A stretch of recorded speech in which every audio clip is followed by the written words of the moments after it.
मेरे ठाकुर की प्रभुता समस्त ब्रजवासी जानते हैं।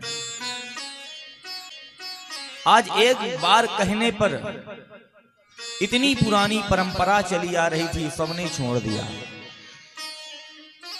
लेकिन भगवान ने ऐसा क्यों कराया? भाई देवराज इंद्र भी देवता ही हैं, पूजा कराने देते, क्या दिक्कत थी? पूजा क्यों बंद करवा दी? मेरे ठाकुर कहते हैं अभिमान गोविंद ही भावत नाही।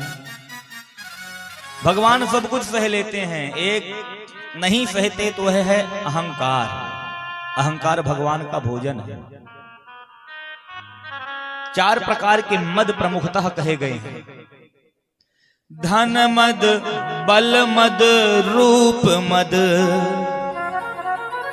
विद्या मद, यह 4 और भव सागर के बारी में पकड़ी देते हैं डार।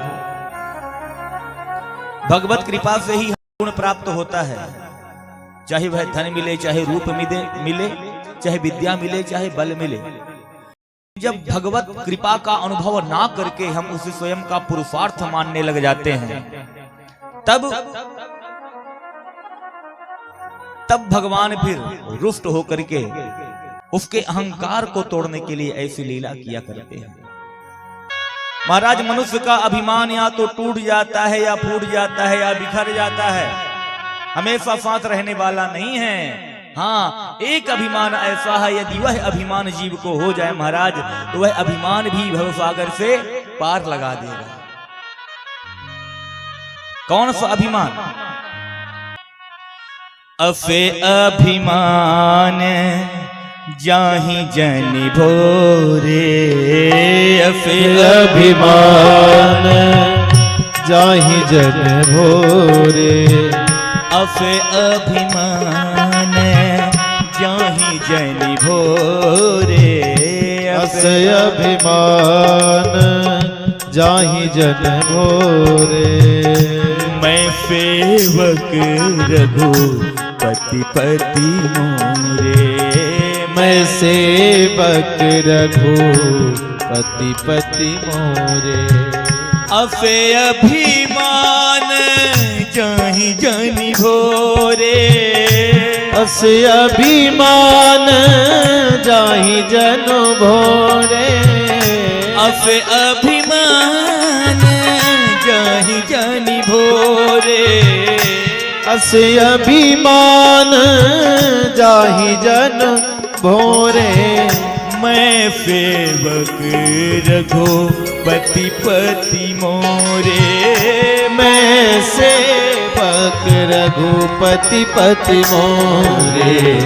अफे अभिमान जाहि जन भोरे, असे अभिमान जाहि जन भोरे।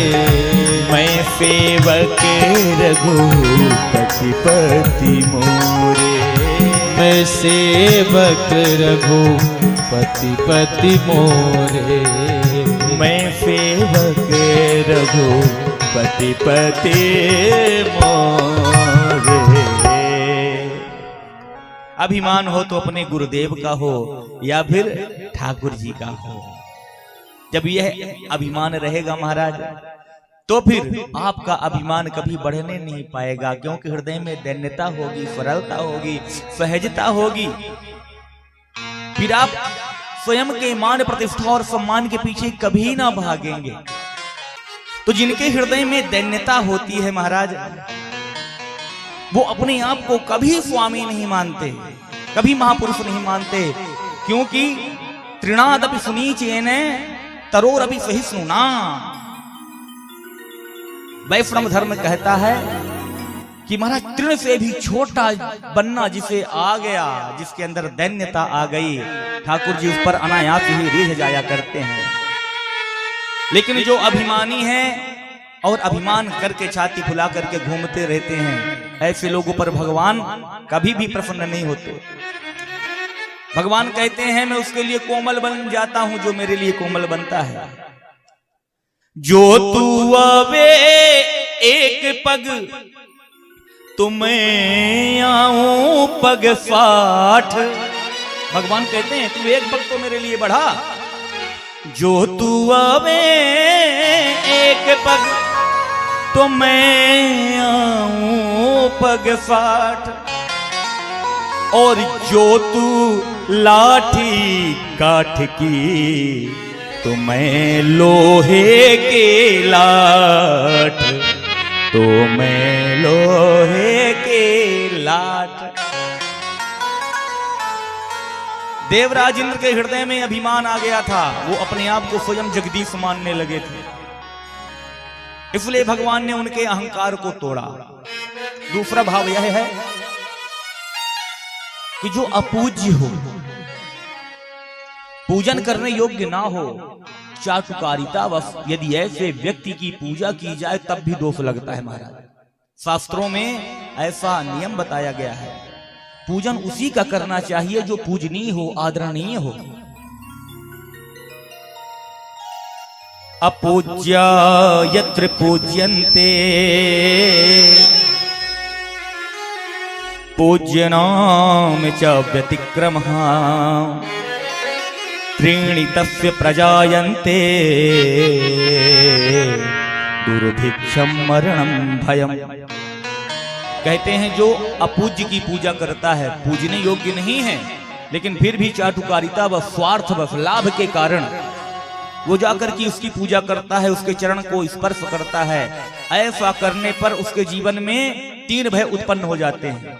कौन कौन से? कहते हैं एक तो दुर्भिक्षम, उसके घर में दुर्भिक्ष पड़ने लग जाता है, दरिद्रता आती है। दूसरा मरणम, अकाल मृत्यु का संकट निरंतर शीश पर बना रहता है।